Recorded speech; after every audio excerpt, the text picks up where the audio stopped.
Hello दोस्तों, स्वागत है आप सभी का हमारे आज के इस वीडियो में। आप सभी ने मिशन चंद्रयान 2 के बारे में तो सुना ही होगा। भारत के मुकुट पे चांद लगाने वाला ये मिशन भारत के बेहतरीन साइंस मिशंस में से एक है। आज हम चंद्रयान 2 के फॉलो अप चंद्रयान 3 के बारे में बात करेंगे। भारत का नाम स्पेस टेक्नोलॉजी के बेहतरीन कार्यों में शामिल करने में चंद्रयान 3 का बहुत ही बड़ा हाथ है।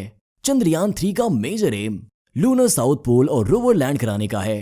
अगर न्यूज रिपोर्ट्स की माने तो इंडियन मिशन चंद्रयान 3 को 2022 के अगस्त महीने में एग्जीक्यूट करने का प्लान है। हालांकि पहले से ही ये बताया जा रहा है कि 2022 में चंद्रयान 3 को एग्जीक्यूट किया जाएगा, पर ऐसा पहली बार हुआ है कि चंद्रयान 3 के लॉन्च को लेकर गवर्नमेंट ने कोई क्लियर इंडिकेशंस दिए हैं। चंद्रयान 3 में सिर्फ ऑर्बिटर और लैंडिंग मॉड्यूल ही रखा जाएगा। इसे चंद्रयान 2 की तरह साइंटिफिक इंस्ट्रूमेंट से लोड नहीं किया जाएगा, क्योंकि चंद्रयान 3 का काम सिर्फ लैंडर को मून तक ले जाने तक ही सीमित होगा।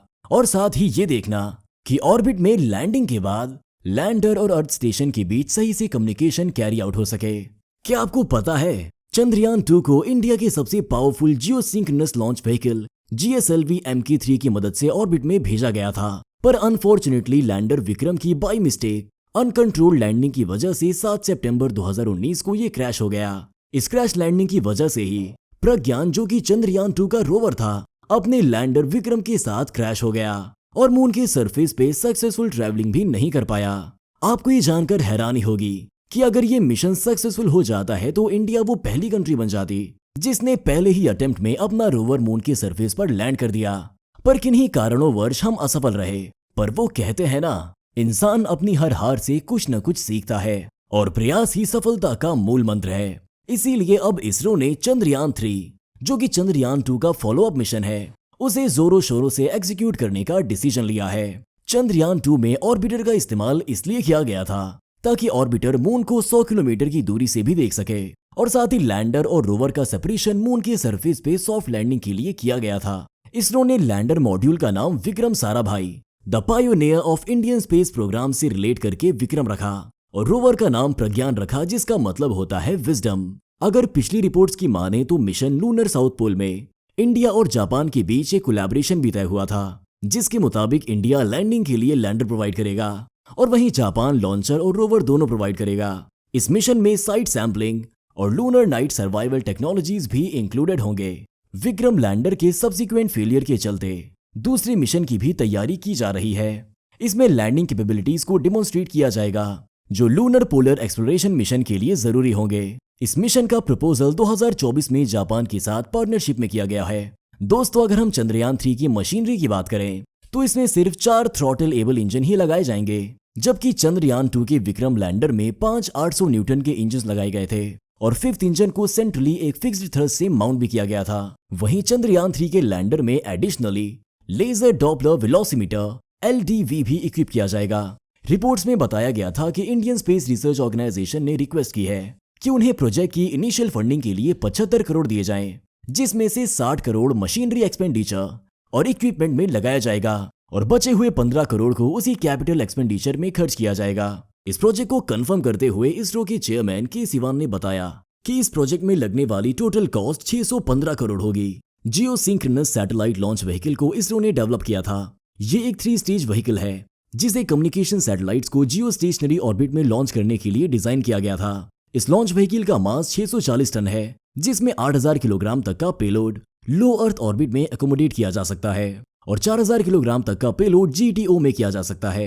सबसे पहले हम पोलर ऑर्बिट्स के बारे में बात करते हैं। पोलर ऑर्बिट्स नॉर्थ और साउथ पोल में ट्रेवल करती हैं और ऐसा करने में उन्हें अप्रोक्सीमेटली 90 मिनट का टाइम लगता है ताकि वो फुल रोटेशन कर सकें। इन ऑर्बिट्स का इंक्लिनेशन 90 डिग्री का होता है, जिसकी वजह से सैटेलाइट वर्चुअली अर्थ के सारे पार्ट्स को ऑब्जर्व कर पाती है। ऐसी सैटेलाइट्स का इस्तेमाल क्रॉप्स को मॉनिटर करने के लिए किया जाता है, साथ ही ग्लोबल सिक्योरिटी और स्ट्रेटोस्फीयर में ओजोन मेजर करने के लिए भी किया जाता है। ऐसी सभी सैटेलाइट्स जो पोलर ऑर्बिट में रहती हैं, वो जनरली लोअर ऑर्बिट्स में रिवॉल्व करती हैं। तो आइए अब जियो स्टेशनरी सैटेलाइट्स के बारे में थोड़ा और जानते हैं। जियो स्टेशनरी सैटेलाइट्स को ऑर्बिट में उसी सेम डायरेक्शन में लॉन्च किया जाता है जिस डायरेक्शन में अर्थ स्पिन करता है, पर जियो स्टेशनरी सैटेलाइट्स का कोई भी इंक्लिनेशन हो सकता है, मतलब कि उन्हें किसी भी एंगल पर रखा जा सकता है। और जब ऑर्बिट अर्थ के सरफेस से 36,000 किलोमीटर के स्पेसिफिक एल्टीट्यूड पर होगा तो उसका रोटेशन अर्थ के रोटेशन से एग्जैक्टली मैच करेगा। जियो स्टेशनरी सैटेलाइट्स भी जियो सिंक्रोनस सैटेलाइट्स की कैटेगरी में ही शामिल होते हैं और उनमें बस एक स्पेशल क्वालिटी होती है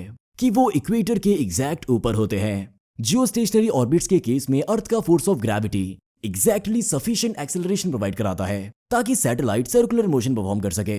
जियोस्टेशनरी या जियोसिंक्रोनस ऑर्बिट्स अटेन करने के लिए सबसे पहले स्पेसक्राफ्ट को जियोस्टेशनरी ट्रांसफर ऑर्बिट्स में लॉन्च किया जाता है और फिर जियोस्टेशनरी ऑर्बिट से स्पेसक्राफ्ट अपने इंजन का यूज करके जियोसिंक्रोनस ऑर्बिट्स में ट्रांसफर हो जाता है। आपको बता दें कि चंद्रयान 2 पे बेस्ड लर्निंग्स और सजेशंस की हेल्प से नेशनल लेवल एक्सपर्ट्स ने चंद्रयान 3 की तैयारी कर ली है और उसकी सक्सेसफुल लॉन्चिंग का काम प्रोग्रेस में चल रहा है। बहुत से हार्डवेयर से रिलेटेड स्पेशल टेस्ट भी सक्सेसफुली कंप्लीट हो चुके हैं। बताया जा रहा है कि इस मिशन को एग्जीक्यूट करने की प्लानिंग तो पहले की ही थी, पर कोविड-19 पैंडेमिक की वजह से मिशन को डिले करना पड़ा। पर अब प्रोजेक्ट की रिप्रायोरिटाइजेशन की गई है और अब जल्द ही इसे लॉन्च भी कराया जाएगा। अगर इसरो के लास्ट मेजर सैटेलाइट लॉन्च की बात करें, अर्थ ऑब्जर्वेशन सैटेलाइट को 3 अगस्त को और अमेजोनिया सैटेलाइट को फरवरी लास्ट में लॉन्च किया गया था। इंडियन स्पेस रिसर्च ऑर्गेनाइजेशन ने दिसंबर के अंत तक 19 मिशंस को एग्जीक्यूट करने की तैयारी की है, जिसमें 8 launch vehicle missions, 7 spacecraft missions और 4 टेक्नोलॉजी डिमॉन्स्ट्रेटर इंक्लूडेड हैं। अगर स्पेस न्यूज की माने तो चंद्रयान 3 मिशन का launch Satish Dhawan space centre से किया जाएगा। इसका launch geosynchronous satellite launch vehicle mark 3 rocket से होगा। हालांकि अभी इसरो ने इसकी लॉन्च टाइमलाइन की डिटेल्स को आउट नहीं किया है। चंद्रयान 2 लूनर ऑर्बिट के लॉन्च के 30 दिनों के बाद पहुंचा था और अटेम्प्टेड लैंडिंग में 48 दिनों का वक्त लगा था। चंद्रयान 3 भी सेम लैंडिंग साइट के लिए एम कर रहा है, जो कि मून के साउथ पोलर रीजन में है, जहां 2019 में विक्रम लैंडर को भी टारगेट किया गया था। दोस्तों, आपको ये जानकर खुशी होगी कि अगर सब कुछ ठीक रहा तो भारत, यूएस, रशिया और चाइना के बाद चौथी ऐसी कंट्री बन जाएगी जिसने आइस रिच साउथ पोल पे लैंडिंग करने में सफलता हासिल की होगी। उम्मीद है कि हमने चंद्रयान 3 के बारे में आपसे जो इन्फॉर्मेशन शेयर की है उससे आपको इस मिशन के बारे में सारी जानकारी मिल गई होगी। इस मिशन के बारे में अपने व्यूज हमें कमेंट सेक्शन में जरूर बताएं और अगर आपको ये वीडियो अच्छी लगी तो इसे लाइक करें और अपने दोस्तों और फैमिली के साथ शेयर करें। साथ ही हमारे चैनल को भी सब्सक्राइब कर दें। अरे अभी कहाँ चल दिए? क्या आप नहीं जानना चाहते कि इंडिया अपना खुद का स्पेस स्टेशन लॉन्च करने जा रहा है और वो भी 2030 तक? आपको नहीं पता था क्या? कोई बात नहीं, आपको ऐसी सभी इन्फॉर्मेशन से अपडेटेड रखने के लिए हमने इंडियन स्पेस स्टेशन पर एक ऐसी ही वीडियो ऑलरेडी अपलोड कर रखी है, तो जाकर तुरंत उस वीडियो को देख लीजिए। मिलते हैं उस वीडियो में।